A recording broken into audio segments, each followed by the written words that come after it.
Picture this. You're 62 years old.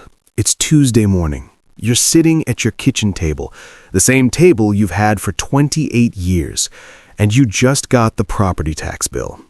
$8,400, due in 60 days.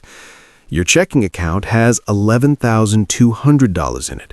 Your Social Security is $1,847 a month. You own your house free and clear, paid off the mortgage 3 years ago, threw a little party, felt like you'd finally won. And now you're sitting here, calculator in hand, trying to figure out how you're going to pay a property tax on a house you already own, while also covering the $340 insurance premium that just went up again, and the $2,100 roof repair you've been putting off for 2 years, and the $890 in prescription medications Medicare doesn't cover. You own a $450,000 house, completely paid off, and you can't afford to live in it. This is the part about homeownership nobody talks about. The part where the American dream becomes a trap, where the thing you worked 30 years to pay off becomes the thing slowly bleeding you dry. And here's what's going to make you furious. You were told this was the goal. Pay off your house, own it outright, financial freedom. Spoiler alert, a paid-off house isn't freedom. It's a $450,000 asset you can't eat, can't spend, can't access, sitting there appreciating in value while you're one emergency away from losing it because you can't pay the bills it generates. Welcome to the most dangerous financial advice everyone's parents gave them. And if you're working toward paying off your house early, if you've been throwing extra payments at that mortgage thinking you're being smart, if that just made your chest tight, if you just felt that sinking feeling, hit subscribe right now, because this video is about to ruin your entire strategy.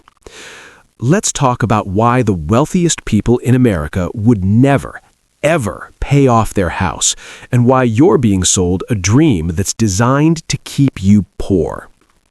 Let me introduce you to Tom and Linda. They're both 64. Tom worked as an operations manager at a manufacturing plant for 35 years. Linda was a nurse for 32 years. Good jobs, solid middle-class life, did everything right. They bought their house in 1992 for $168,000 in a decent suburb outside Phoenix. 30-year mortgage at 7.8% interest. Paid it off completely in 2022 when Tom was 62. Early retirement gift to themselves. The house is now worth $515,000. They own it free and clear. They have $340,000 in retirement accounts, split between Tom's 401k and Linda's pension rollover. Social Security, Tom gets $2,240 a month, Linda gets $1,680. Combined, that's $3,920 a month. On paper, they're fine. They're millionaires if you count the house. They did everything their parents told them to do. Here's their reality. Property taxes in their county have gone from $3,200 a year when they bought the house to $9,800 a year now. That's $817 a month just to own something they already own. Home insurance is $4,200 a year. That's $350 a month. Used to be $1,400 in 2010, tripled because Arizona wildfires and climate risk made insurers panic. HOA fees, $145 a month. Non-negotiable. Goes up 4% every year, like clockwork. So, before they've bought a single meal, before they've put gas in the car, before they've done anything, they're spending $1,312 a month just to live in a house they own outright. Their $3,920 Social Security is now effectively $2,680. Then, there's maintenance. Last year, $6,400. HVAC replacement, $4,100. Plumbing issue, $1,200. Landscaping to keep the HOA from finding them, $1,100. This year, they need a new roof. Quotes are coming in around $18,000. They don't have $18,000 sitting around. It's all in the retirement accounts. If they pull it out, they pay income tax on it, so they'd need to withdraw $24,000 to net $18,000 after taxes.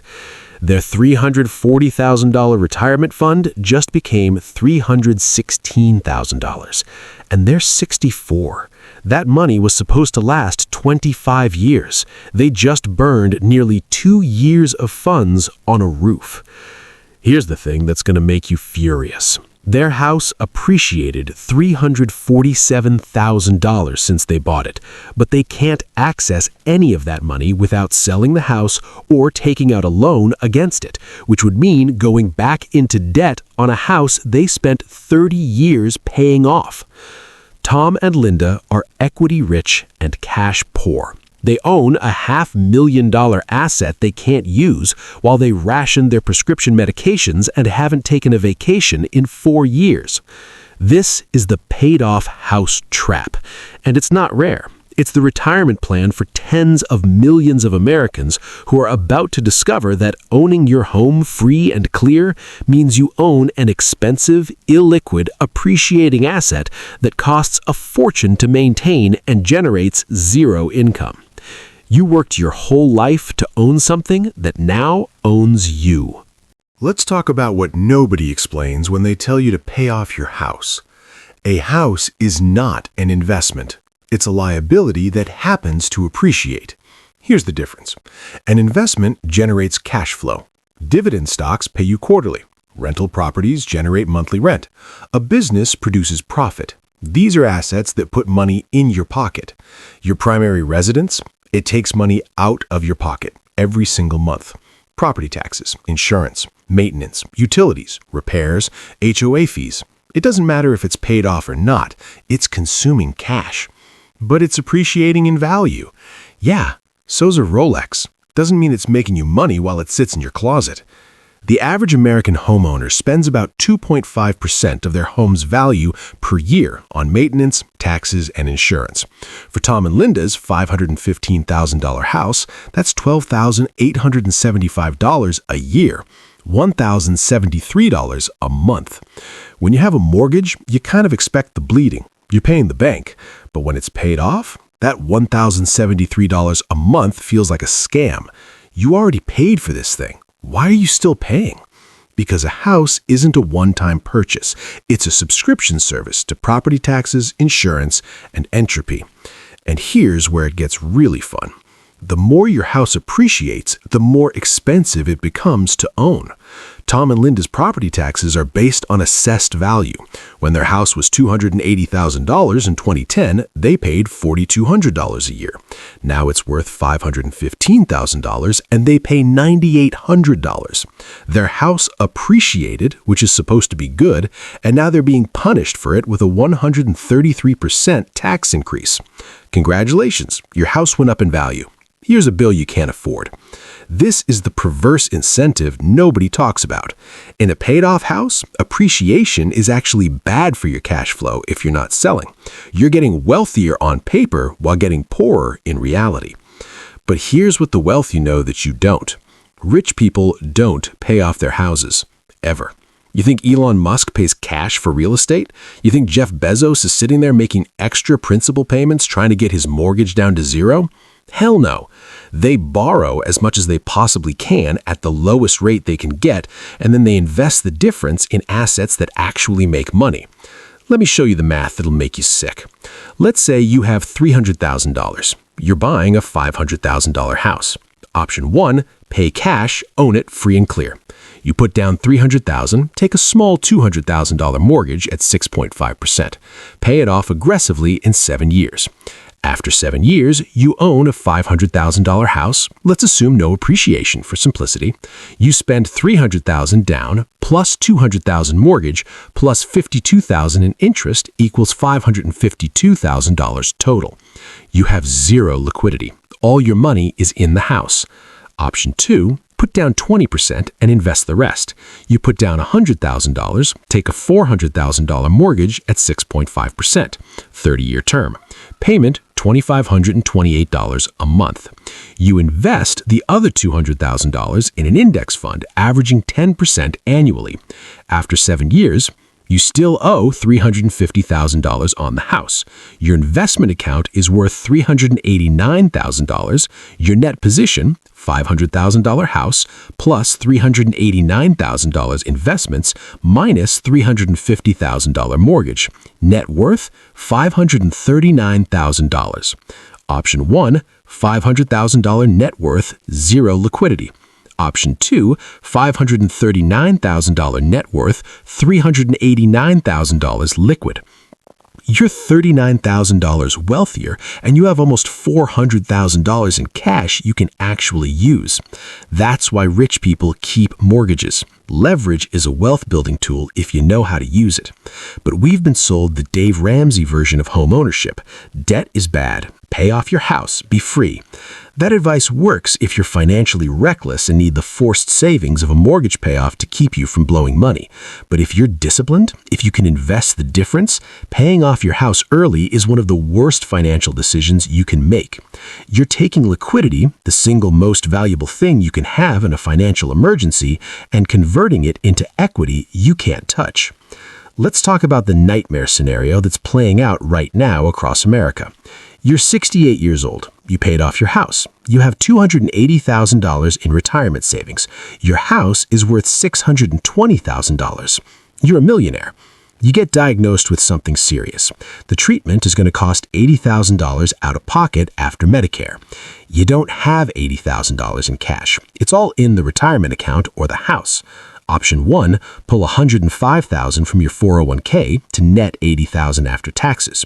Your retirement fund drops to $175,000. You just vaporized years of security for a medical bill. Option 2, take out a home equity loan against your paid-off house, borrow $80,000 at 9.5% interest. Congratulations, you're back in debt on a house you spent 30 years paying off. Option 3, sell the house. Uproot your entire life, move somewhere cheaper, start over. This is the paid-off house trap in its final form. You own an asset worth $620,000 that you can't use without destroying your retirement or going back into debt. If you'd kept a mortgage, kept liquidity, you'd have cash to handle this. But you listened to the advice, you paid it off, you're free. Except you're not free. You're trapped. Here's the part that's going to make you angry at everyone who told you homeownership was the path to wealth. A paid-off house doesn't generate income. It generates expenses. Tom and Linda could sell their $515,000 house, move to a lower cost of living area, buy a $280,000 house in cash, and invest the remaining $235,000. At a 5% dividend yield, that's $11,750 a year in income, $979 a month. Suddenly, they're not rationing medications, they can afford the roof, they can take a vacation. But they won't do it. You know why? Because they've lived in that house for 32 years. Their kids grew up there. Their grandkids visit there. It's their home. And that's the psychological trap. We confuse home with wealth. We confuse emotional attachment with financial strategy. Your house is where you live. It's not your retirement plan. It's not your emergency fund. It's not your wealth. It's a place you pay to exist in. The moment you convince yourself that your house is your biggest asset, you've lost the game. Because assets generate income, your house generates bills. So what do? If you're young and you're thinking about paying off your house early, stop. Don't do it. Take that extra principal payment you were going to make, let's say $500 a month, and invest it instead. Over 20 years at 10% returns, that $500 a month becomes $382,000. If you'd put that into extra mortgage payments, you'd save maybe $60,000 in interest and pay off your house 8 years early. Cool. You saved $60,000 and got zero liquidity. Or you could have $382,000 in investments and still have your mortgage, which you're paying with inflated future dollars while your assets grow in real returns. The math is not close. Paying off your house early is a $320,000 mistake. If you're already older and you already paid off your house, consider this. You can still fix it. Look into a reverse mortgage or a HELOC, home equity line of credit. Yes, you're going back into debt, but you're converting dead equity into liquid capital you can actually use. Or sell, downsize, move somewhere cheaper. Take the difference and invest it in dividend-paying assets that actually make money. Stop being house rich and cash poor. That's not wealth. That's a trap. And here's the reframe that changes everything. Your house is not your retirement plan. Your house is your biggest expense. The goal isn't to pay it off. The goal is to minimize the cost of housing as a percentage of your life's earnings while maximizing the cash flow from assets that actually make money. Wealthy people understand this. That's why they keep mortgages forever. They borrow at 6%, invest at 10%, and pocket the 4% difference every single year. Meanwhile, middle-class Americans are throwing every extra dollar at their mortgage, thinking they're being responsible, while their net worth stagnates and they have zero liquidity for emergencies. You're not building wealth. You're building a very expensive prison. Here, let me give you the action steps. If you're currently paying extra on your mortgage, stop tonight. Redirect that money into a brokerage account, index funds, dividend stocks, anything that generates real returns. If you're close to paying off your house, don't. Keep the mortgage, keep the liquidity. Even if the balance is small, even if you could write a check tomorrow and be done with it, don't. That cash is worth more in your account than it is in your house. If you already paid off your house and you're struggling with cash flow, consider a HELOC or reverse mortgage. Yes, it feels like going backwards, but liquid capital is survival. Dead equity is just a number on a balance sheet. Or sell. Downsize, move somewhere cheaper. Take the difference and invest it in dividend-paying assets that actually make money. Stop being house rich and cash poor. That's not wealth. That's a trap. And the only way out is to see it, name it, and make a different choice. Now, go run your numbers, and then share this with that friend who's throwing every spare dollar at their mortgage, thinking they're being smart. Let's stop confusing homeownership with wealth. Welcome to the other side. Hit subscribe, and let's build something that actually makes you money.